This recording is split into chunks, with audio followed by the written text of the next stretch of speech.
Good evening, ladies and gentlemen, and welcome to Soya and Baila's World. Tonight, as you all know, there is a lot going on. We are right in the middle of the Democratic National Convention, which primarily has made me sick the last couple of nights, listening to all the lies being spewed and all the baloney.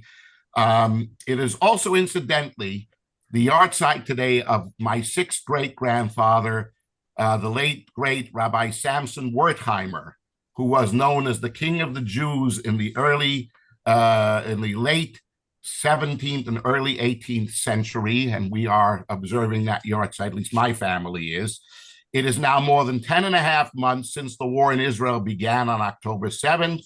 The battle of good against evil goes on and is heating up with Iran and its multiple proxies from Lebanon in the north to the Houthis, to all the different proxies, which are all under the auspices or control of what I consider to be the true great Satan, which is Iran. Tonight, we have a very special program, and we have a very special guest. We're blessed to have the Honorable Dov Hikind. He is a former New York State Assemblyman. He is currently the head of Americans Against Antisemitism, which is a national organization, or I should say an international organization, fighting anti-Semitism. And as most of you probably all know, he was the de facto leader of the Jewish community, which is the largest Jewish community in the world, second only to Israel, in New York for more than a quarter of a century. Welcome, Dov Hikind. It is great to have you tonight. First of all, yeah, I just want to say it's great to be with you guys, especially with Baila and Soya. You're extra, but I think the Baila and Soya thing could be really something big. He's an extra. He's an extra bonus. Dov, I absolutely agree with you. I happen to like women as well. So yeah, I know. I'm good with that. Anyway, I know. What I would like to do first, though, if you don't mind, Soya does her regular round of shout outs. Baila does a shout out. We do our sponsor, and then we're going to get to the beef, okay? My number one shout out every week has always been Dov and Shani Hikind. For all the great work that they have always done and continue to do on behalf of the Jewish people, on behalf of all Americans. Thank you. All the local community boards for everything that they do. My now more than a favorite, he's become really a favorite of mine, Assemblyman Lester Chang. I used to say Simcha Eichenstein, he's great too, but Lester Chang has climbed his way up. And then, of course, my favorite councilwoman, Ina Vernikoff, Bumi's favorite councilman. Oh, now Assemblyman who's going to be Assemblyman. He is moving up to the state Yeager. Assembly, right? Kalman. And then, of course, Deputy Chief Richie Taylor. From the NYPD, a huge shout out, of course, to 66 Precincts Community Liaison and Affairs Officer Sergeant Wu Chan, James Jamin, and Detective Michael Romao, and of course the co-captains of the 66, Ken Hararty and Chris Trenchese, and of course my usual to the entire NYPD, FDNY, DSNY, and for all the civil servants and everyone that contributes to making our communities better. Thank you. And then, of course, Bumi, are you going to do the show? Oh, huge, very big thank you to the show's sponsor, Velocity Capital Group. Right. Velocity Capital Group, ladies and gentlemen, as I have told you several times, if you're a small business and you need financing for your business for any reason whatsoever, for debt, for inventory, for payments, import, export goods, have you been turned down by the bank? Do you need money fast and don't have time for the bank to process it? Well, don't despair. I'm going to tell you right now where you can get the money you need that can satisfy all of your business finance needs, and fast. That is calling Jay at Velocity Capital Group. They can get you up to $1 million in literally 24 hours, approved and in hand. Just call Jay at Velocity Capital Group. The phone number is 833-824-3863. Again, 833-824-3863. Or go to Velocity CG, as in Capital Group, velocitycg.com. Again, for all your business finance needs. And remember, when your bank says no, velocity says yes. On that note, Baila, any shout outs? Absolutely. First of all, shout out to our esteemed, honorable Dov Hikind and to the IDF. May God keep them safe, and to the men and women who are protecting the United States of Amen America. to that. May Amen. God keep everyone safe and sound and bring them home to their families healthy. Okay. Now here's the way we're going to What do about this. Dov? Does he have anybody? Yeah, I was just about to say, Dove, is there anybody you'd like to give a particular shout out to at this time before we get to the beef? Then I'm going to let Baila take it away and start, leading you in. Well, if you're giving me that opportunity, the only person I could think of is my amazing partner in life for Shani. 48 years plus, Shani, who's devoted to making sure the Jews have a right to live in every part of Jerusalem. And she has spent 35 years doing that. And you could see the difference. You could see the reality in those areas. And I visited some of the families just recently. These are the heroes and heroines of the Jewish people, really. Extraordinary. So thank you for that opportunity. Absolutely. And I want to say that I saw it too when we were at the dinner for Ateret Kohanim. And I know it all the years. And that's why Soya always mentions Dov and Shani. Well, Absolutely. of course. The That's partnership. That's a team. Two halves of one. Baila, let's take it away, Baila. Let's get started. I think we'll Sure. start. Where do you want to start? You want to start Okay. with the situation in Israel or go to the elections now? We're going to hit on both because Okay. they really are connected.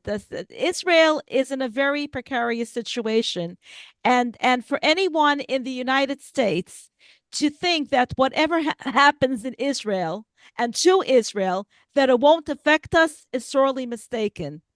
We have an election coming up that is making pro-Israel citizens of the United States very, very nervous. And Dov, you have tremendous insight. Your history speaks for itself, and what you're doing for Israel and what you're doing for the United States, it's really something to admire. With your valuable professional background, and of course your insight, it gives you the ability to foreshadow what we can expect. But please give our vast audience an oversight about our candidates and their choices and running mates. So first of all, what do you think of Kamala Harris running against Donald Trump? And where does she stand in terms of Israel? It's a two-part. Well, I think, I think we're all very, very nervous about what has unfolded. Politics is you never can proclaim victory until the victory is there, until the votes have been counted. So just think about it. Just a couple of weeks ago, Donald Trump looked unbeatable. Right. He was ahead in the polls. He was ahead in some of the important states, the swing states. It was almost over with Biden being the candidate. It was almost done and finished. That's right. It seemed like a done deal. Exactly. And look how things have now changed. So I'm going to be very, very blunt with you and tell you. We want blunt. No, I don't. Your blunt honesty. I'm going to be speaking about this and publicly on TV and radio starting tomorrow morning when I'm doing an interview. But if Donald Trump, when he was the president of the United States, in terms of America, the economy, in terms of the borders, in terms of crime, in terms of Israel, right? I mean, there has never been a better friend in the White House than Donald Trump. That is just an absolute fact. And I don't even know anyone who's in second place. Like after Donald Trump, who was the second best? He was just that good. Yes. But the reality is that I'm very, very concerned about the election now, because unfortunately, Donald Trump has all the issues on his side. He should be able to win this election, and it shouldn't be close. But there's a problem. And everyone I talk to tells me the same thing. And I mean, we know this, and we can be honest with ourselves. What's the problem? He is getting sidetracked by things that are just not important and that are turning off the people that he needs to win the election. It's not about, us, voting for Donald Trump. We're going to vote for Donald Trump regardless of what he says and does. Okay, but there are people in this country, the moderates, more moderate people, independents. We look at the polling, what's going on, and we look at, Donald Trump makes speeches and he starts talking about the 2020 election. He starts talking about the crowd size. His crowd is bigger than the other person's crowd. Saying things that all of us are watching and saying, how does this bring him one single vote? It doesn't. In fact, just the opposite. Okay? So we got to be real about this. I mean, I can just say that with regard to Harris, the question you asked me, and the Democratic Party today, not all Democrats, but the Democratic Party today is dangerous to the well-being of the Jewish people and dangerous to the well-being of the state of Israel. It's that simple. And if people don't wake up, everybody talks about every election for president, that it is of great consequence. I believe this election is probably the most, and I've never said this before, is probably the most important election in our lifetime. Because the Democratic Party, we see what's going on. I mean, you saw what Biden said Monday night. I mean, isn't it funny that Biden didn't even mention the word Israel, Israel, didn't even mention Israel. And he made a remark about those that are demonstrating in the streets. Do you know what he said? I mean, they're, sort of like Charlottesville, there are good people on both sides. I mean, what the hell? Those people out there were demonstrating in support of Hamas, in support of Iran, in support of Hezbollah. So, and by the way, did anyone in that crowd react? Nobody reacted. In any way? By the way, including the people from Borough Park? Shame on them. I mean, really, the people, they're having a good time there, and did anybody react? Did anybody do an interview and say, look, I don't understand. Biden is such a good friend. How come he didn't mention Israel at all?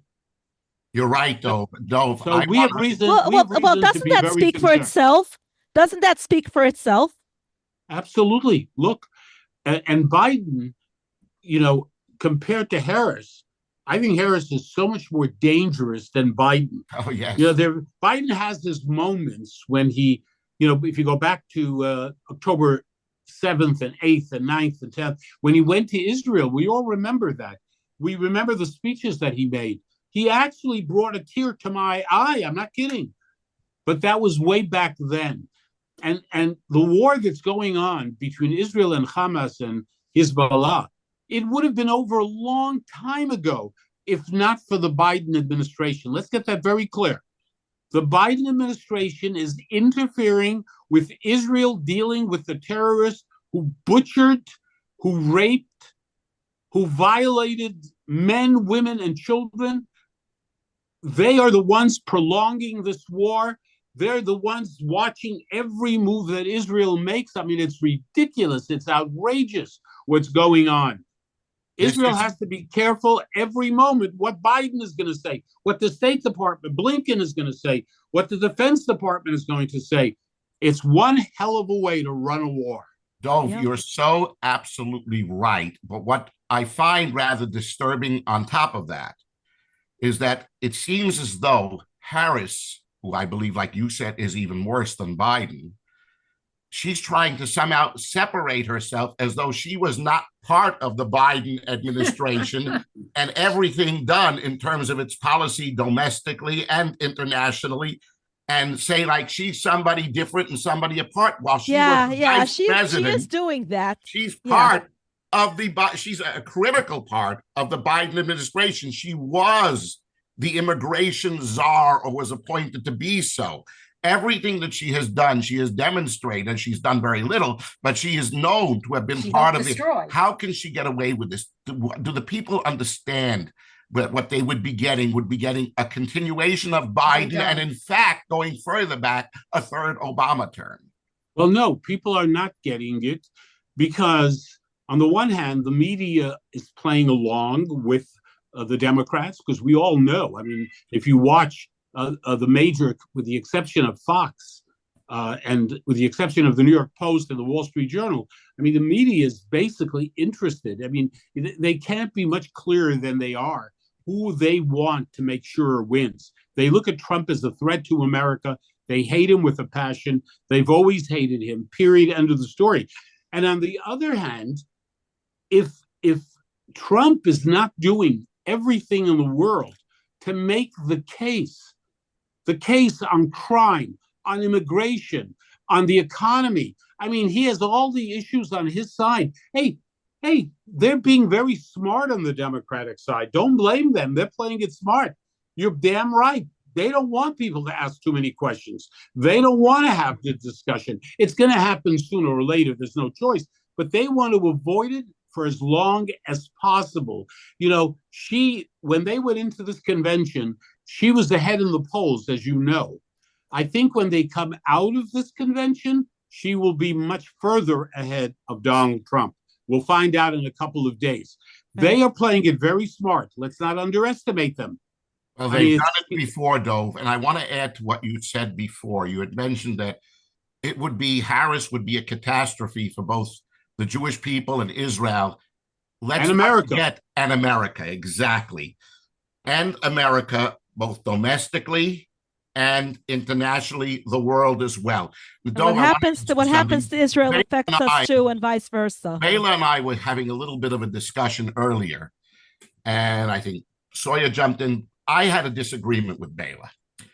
I had felt that J.D. Vance, although I like him, and he is a good man, and he sees things in a conservative way, his values do mirror to some great degree Trump's and mine as well. But nevertheless, I felt that he was the wrong pick for vice president, because in the time that we're living right now, it is my belief that we needed some diversity on the Republican Trump ticket. We didn't need another white Anglo-Saxon Protestant male.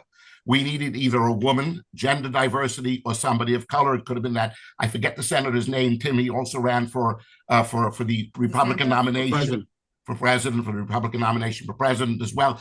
I think he needed diversity. Now, when he made that decision, I think he was probably thinking, who's somebody that thinks the way he does and is going to go his line, and so somebody will be his successor. But before you reach the point of successor, you have to be elected. Here in the United States, I think he needed diversity on his ticket. Baila saw it a little bit differently, if I recall our conversation. She said, Baila, you want to say how you said it? I thought he was a good choice, and I felt that there is some diversity in terms of how he was raised, and he's a rags to riches type of story, and he's really self-made. So I felt that he was a good choice. Dov? He was the last person I was hoping Trump would choose. Okay. And by the way, he's not a bad choice. No, not at all. And his background and his history. Shani and I watched the movie based on his book just a few days ago. Right. And after seeing that, Shani was like totally for Vance.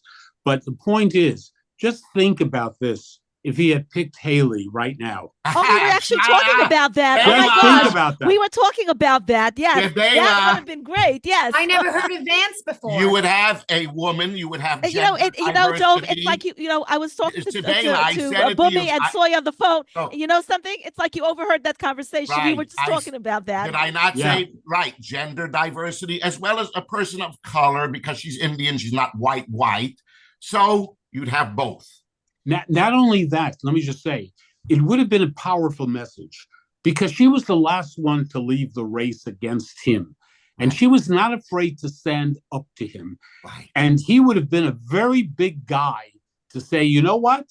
I respect that. And I'm choosing her. I am picking her. In addition to the things you said, Bumi, you're absolutely correct. Absolutely correct.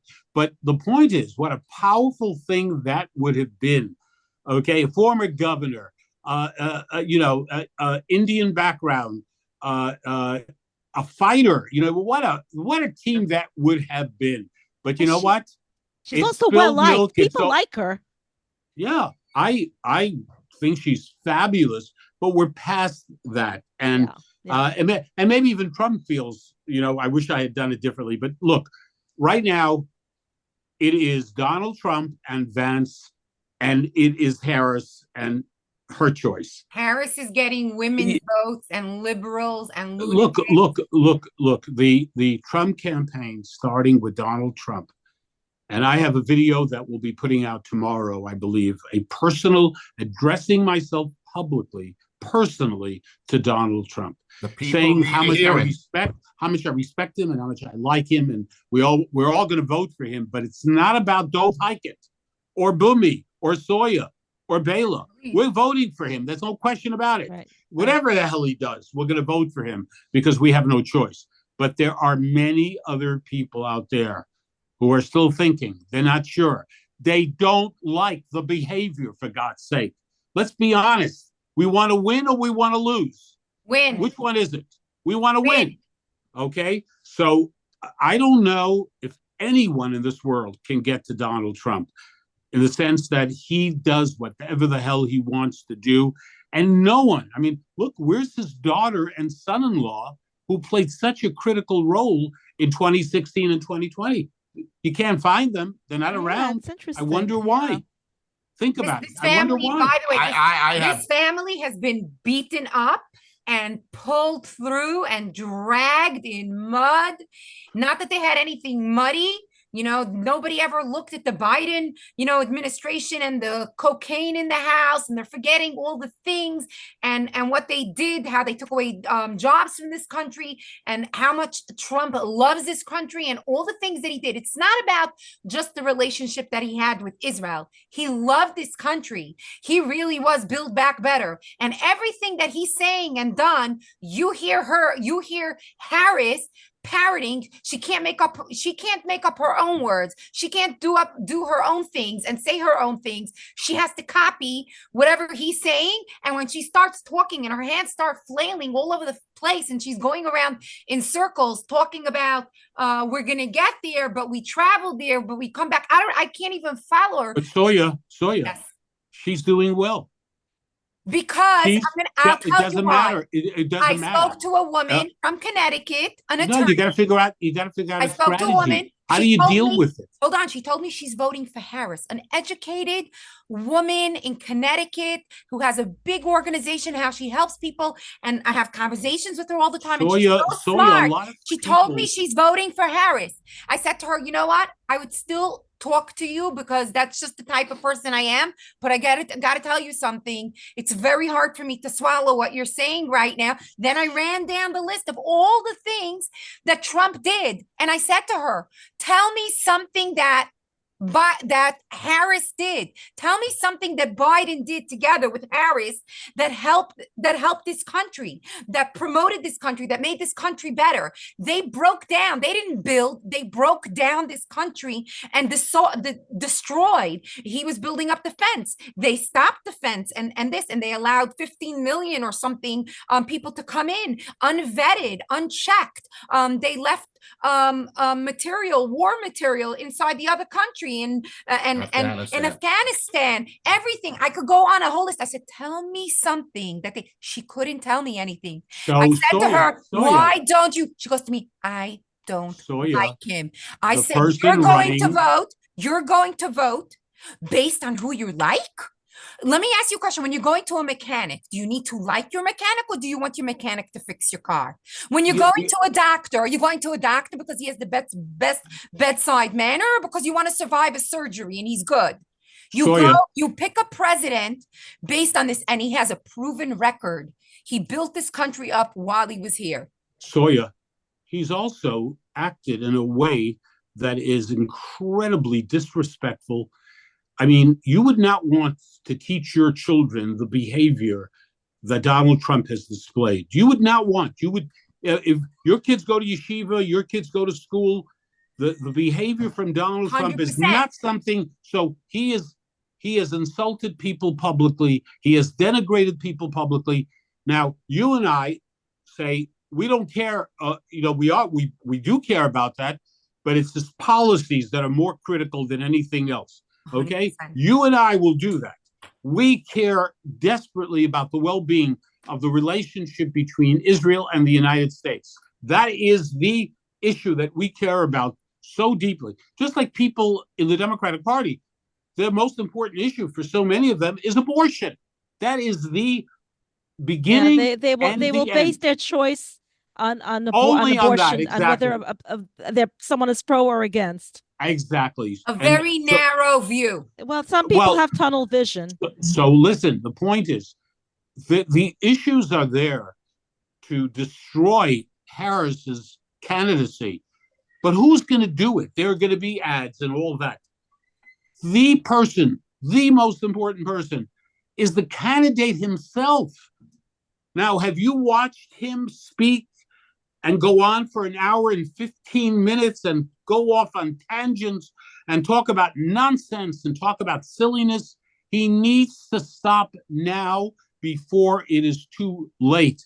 Because I'm telling you, when this convention is over on Thursday night and the polls are going to be done next weekend, she will be ahead, mark my words, by 4 or 5 points.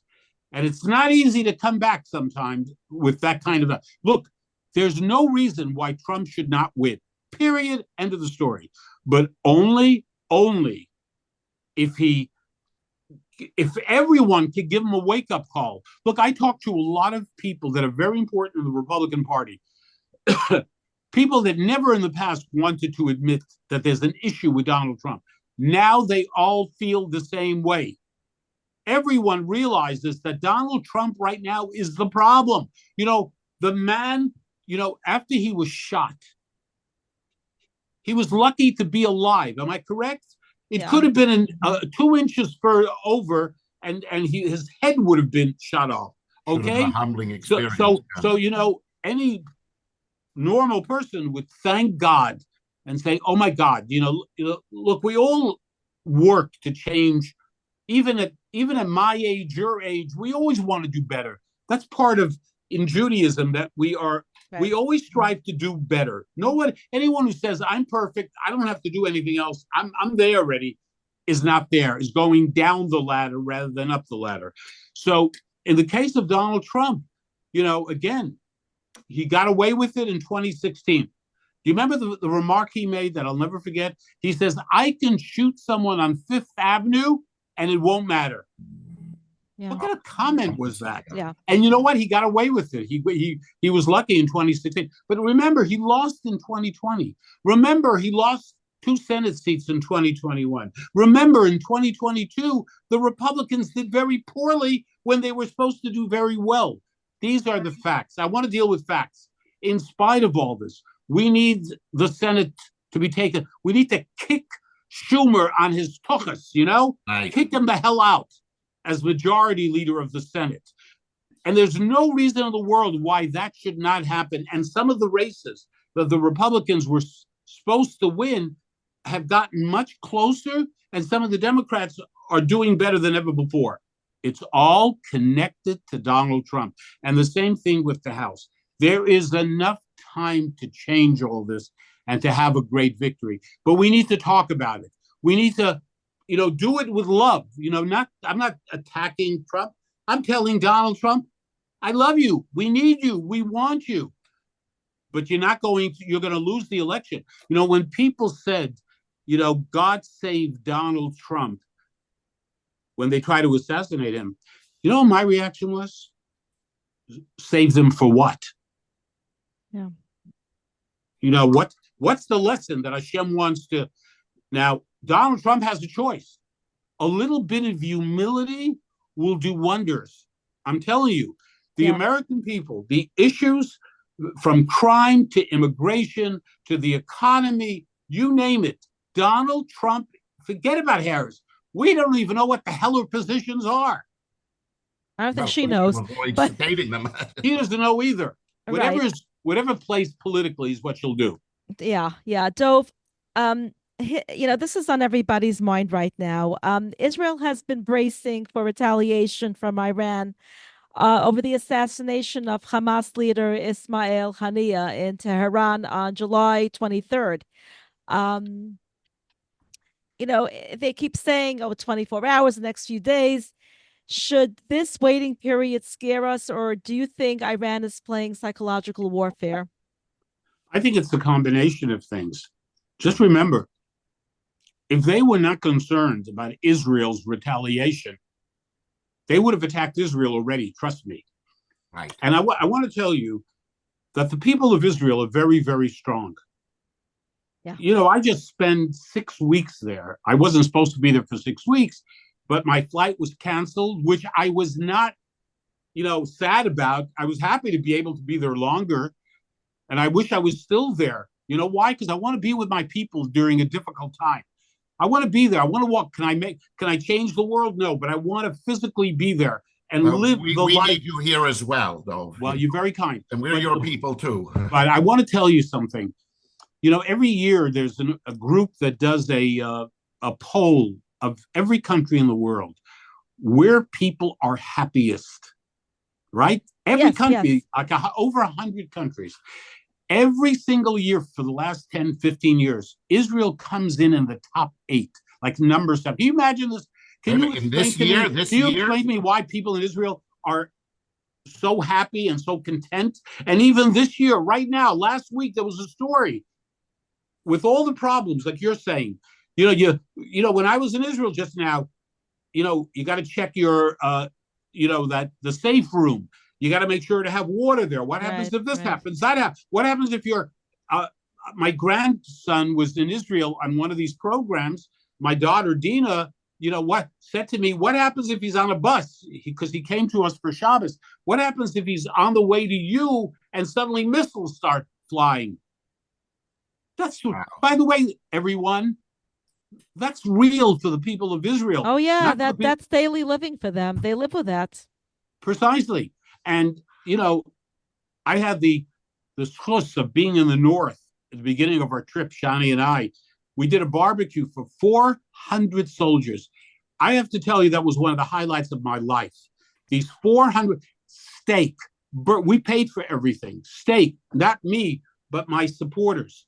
It was amazing. And by the way, I want to tell you guys, I wasn't watching them make the steak and the burgers. I was making the steak and the burgers. I was standing there with the smoke in my face, to the point when the red alert went off during my making the bar and serving all these soldiers who were lined up, men and women. I didn't hear the red alert. Wow. And the next thing I knew is these soldiers grabbed me and they were schlepping me to the safe area as I heard boom, boom, boom, boom. Unbelievable, Dov. I remember saying to you when you told me this, you were going to do this barbecue before you had left, and I said, these young men, young soldiers, they need a father and a mother figure. And you and Shani do so much by just being there and being that father and mother right out there. I have to tell you, people in America are doing things. It's a drop in the ocean compared to what the people of Israel are contributing. But I got to tell you, these young soldiers, they are the future. You want to know where the heroes are?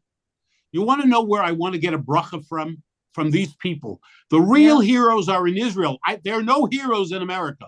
Trust me. The real heroes are in Israel, the ones that put their lives on the line. The mothers and the fathers who lose their sons at the age of 18, 19 years old.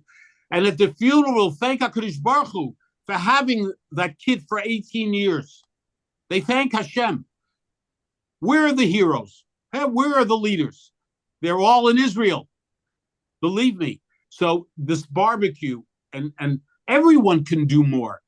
Well, you should have seen. I mean, there are some videos, you could see that we put out. I mean, you know what it was like for me to serve, these soldiers on the front lines? This was in Kiryat Shimona, by the way. Kiryat Shimona is empty. 90% of the people in Kiryat Shimona left. This was the army base right there. And these young soldiers, to be able, the steak and the burgers and other meats that we served them, that they were enjoying. Oh my God. It was so special. I'm telling you. Now, I got to admit that my granddaughter and others in my family were not sleeping at night, they told me, in America, because they were concerned. But I had the schluss. And I'll tell you something else that happened. You may not know. The next day after this barbecue, we slept in the Golan, at a hotel in the Golan. There were no guests in the hotel, only people from different communities who, were in the hotel. The next day, we visited with the deputy mayor of the Golan. It was an amazing visit. But this is what I want to tell you. The road we traveled on was the same road that the mother and the father, 48 and 49 years old, later that afternoon, traveling in a car on the way home to their 3 kids, a missile went right through the car. Oh, God. So how do you think I feel? Yeah. I feel proud. I feel strong, not afraid, proud and strong. And we need to do more. Period. End of the story. And I hope that the others feel it the way you do, Dov. I think that another reason Iran has not struck yet is also, I think Iran is playing, as Baila stated, a psychological war of attrition. They are trying to wear down the Israeli people, weaken them emotionally so that a counterstrike will not have the same effect and impact as it would have if Israel were going full power on an emotional level. Am I wrong? It's not happening. Look, Israel is taking this very seriously. And personally, I hope Iran tries to do something. I'll be very honest with you. And let me tell you why. Please. Iran has to be dealt with, period. And if you don't deal with them today, you will be in a more difficult situation down the road when they have an atomic weapon. They are on the verge of being able to develop an atomic bomb. And God only knows, they may have one already. Who knows? But they are the ones that are funding Hezbollah.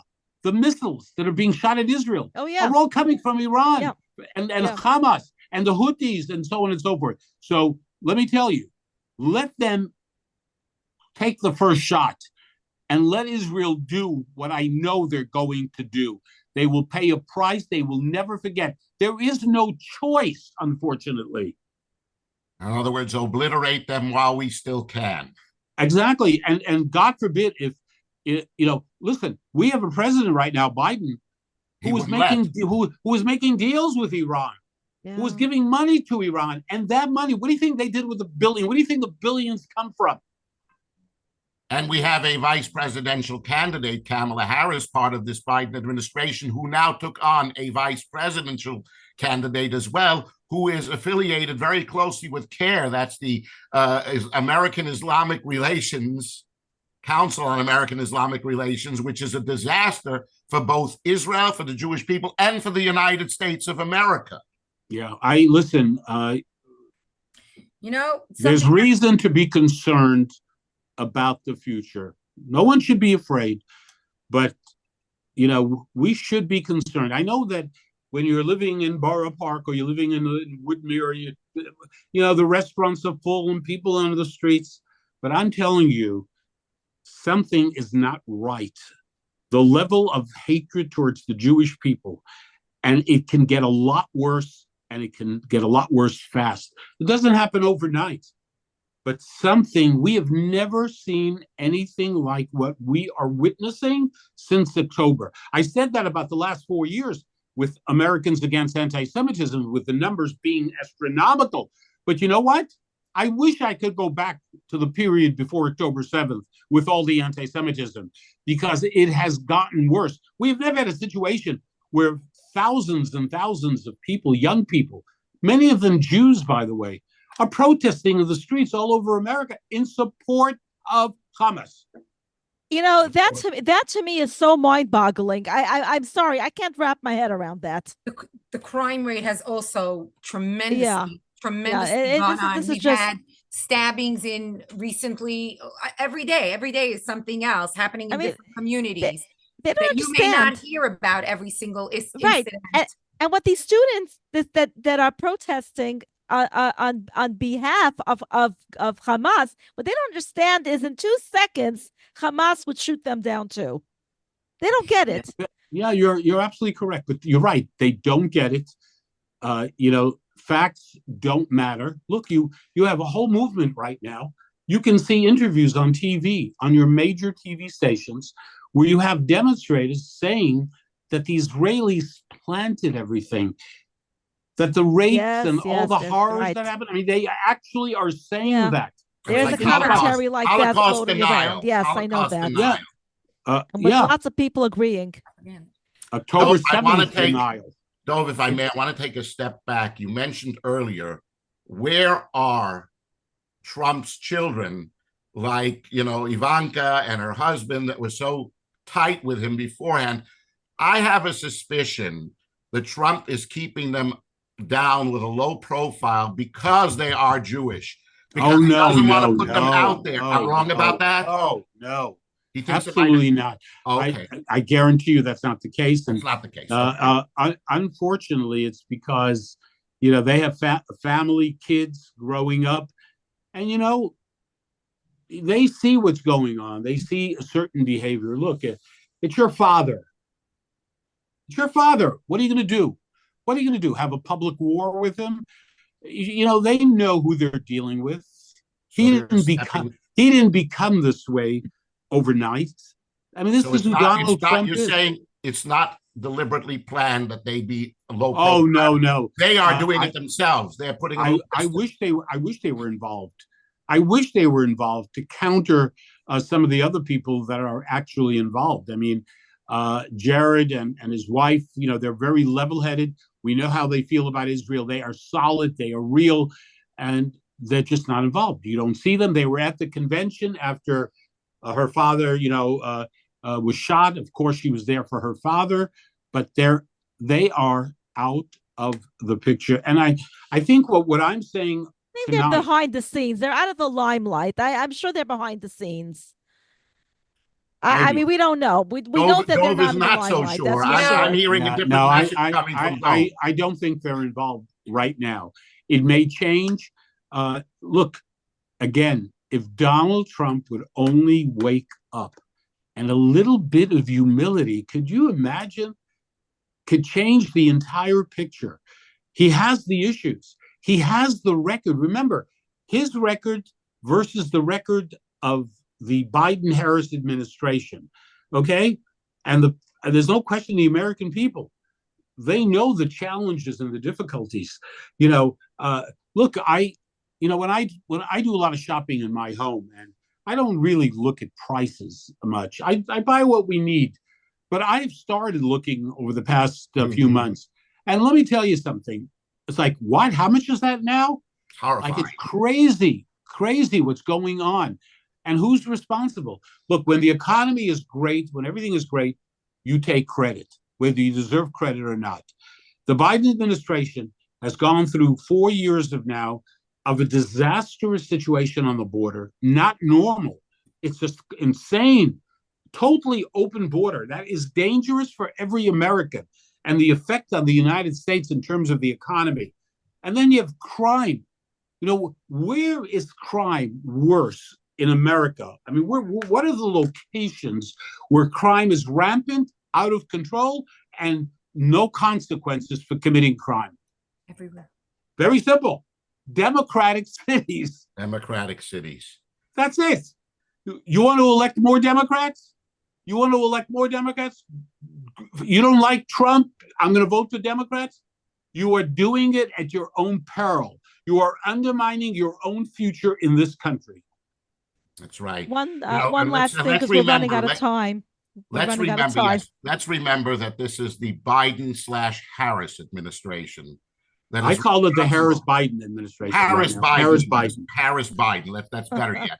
Harris-Biden administration that has been responsible for both the domestic catastrophe that we are all living with right now, as well as all the international, not just Israel, all of the international disasters that are happening on a worldwide. Soya, you want to wrap it up? There's one more question, actually, that I have. But go ahead, Soya. This president has, the former President Trump, he left the White House poorer financially. He didn't take a salary, and he did good for the people. And every single other elected official has left with their pockets, I mean, just loaded. And nobody has ever gone to like audit and to look how they became so rich, so exorbitantly rich overnight, right after they left the White House. I mean, look at the Bidens. I mean, look at the Obamas. I mean, literally, they came in with like 2 million, 3 million, whatever it was, 4 million. All of a sudden, they have 30, 40 million dollars. Like, how did they do this in 4 years when their salaries we got to get to the issues. All the things you're talking about can be talked about after the election. Discussion, investigation, whatever. Right now, those are not the things that people are really on people's minds. Yeah. Okay, I have one more question. We're running out of time, but today, August 21st, the UN marked as International Day of Remembrance and tribute to victims of terrorism around the world. And it was supposed to be with high-level discussions taking place and even an exhibit, but no mention of the victims of October 7th in Israel that was carried out by Hamas. Insanity. Right. What do you say to that?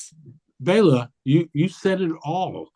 And what we should all do is commit ourselves never to mention the word United Nations, because they are so detrimental, so viciously anti-Israel. We could talk about this all night, but let's not waste our breath even. They're irrelevant in the long run in terms of Israel. You said it yourself. What is there to say when they have this Remembrance Day, and what happened to innocent men, women, and children is not part of it? I mean, what else is there to say? What else it doesn't make sense. Right. I think they're making fools out of themselves. Baila, they pay tribute to victims all over the world, but not the Israelis. Only you care, and I care, and we, the Jewish people, care. It's called hypocrisy. It's called double standard. No one else is losing any sleep. Let's move on. Forget about the UN. Don't expect anything good ever to come from the UN.